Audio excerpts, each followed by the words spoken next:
new venture that you are a part of is called the Johnnies Collective. It's an NIL collective to help St. John's student athletes.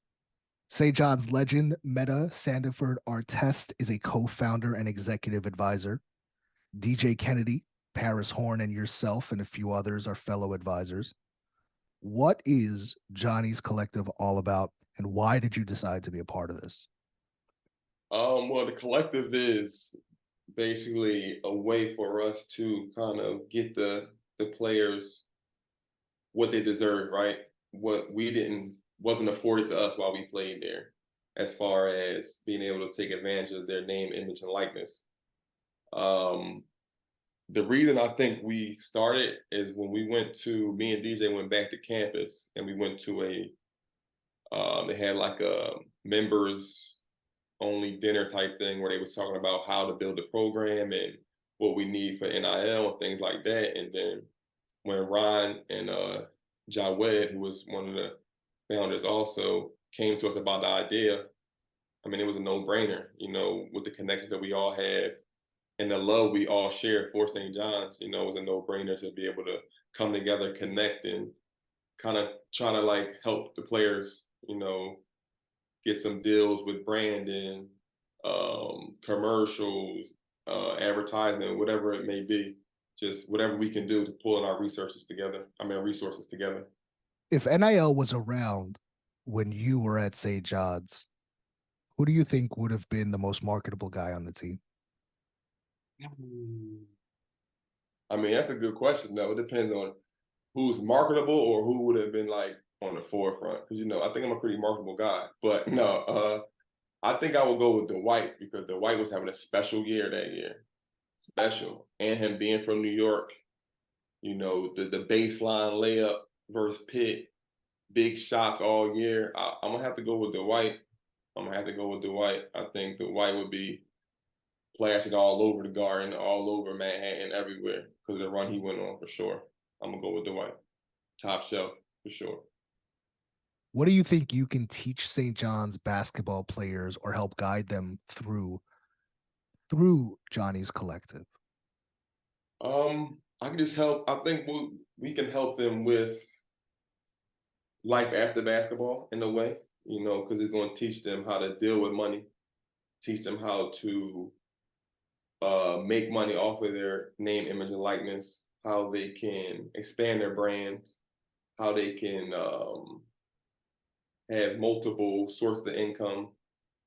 I just think, in a nutshell, just regular life lessons can come from the collective because it's brotherhood, it's family, and business all balled into one. I think there's a lot of things you can learn within the collective. And I think that it's smart to do it with guys who have the experience of playing basketball, not only at St. John's, but professionally, whether it's overseas or in the NBA. DJ played in the NBA. You are currently having a great career overseas, as is Paris Horn. Well, he did. Paris is coaching now. So you have that network, which is a key for, I think a lot of young kids hear the term networking and how important having a business type circle could be for your future. Mm-hmm. I know that that's something that Rick Pitino is very steadfast on. He was Mm-hmm. he was really somebody that championed having financial education for his players, even back in the Kentucky days with Jamal Mashburn and things like that.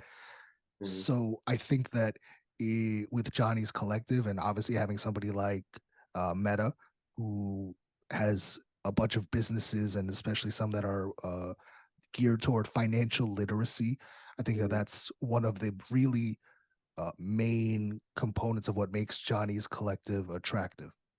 For sure. I agree for sure. Like you said, the resources throughout, and it kind of shows the resources and the reach and the length that St. John's alumni had, right? In all aspects, not just basketball, not just in sports, business, life, however you want it to be. I think there's an avenue and a person and a link that connect whatever you need. And I think the collective can be that kind of that springboard to kind of like connect all St. John's alumni. So we kind of work under one umbrella, and whatever you need, hey, I got this guy over here, I got this woman over here that can help you with everything. And I think Collective can grow to be big and be something like that for sure. Where are you guys at currently in regards to the Johnnies Collective? I know that you're kind of starting out right now and you're getting your feet under you, but where is the collective at in regards to moving forward for this season?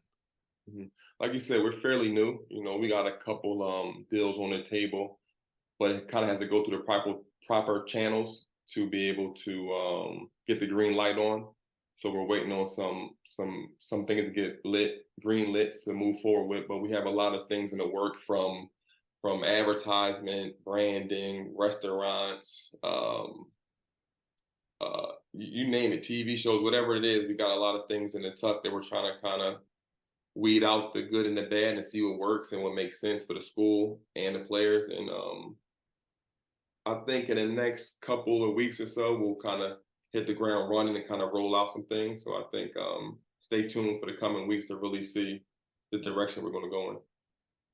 If you want to learn more about Johnny's Collective, see who's on their team and what they are all about, go to johnniescollective.com. You can follow them on Instagram as well, Johnny's Collective, and on Twitter, they are Johnny's NIL. So make sure you are following them to stay up to date on everything that is happening for St. John's through Johnny's Collective. Sean, you played in New York at St. John's, where in the media capital of the sorry. Sean, you played in New York at St. John's. We are in the media capital of the world. It is a hotbed for NIL, especially now with the cachet of Rick Pitino coaching. What is Johnny's Collective plan to enhance NIL for the current players and the future in this market specifically?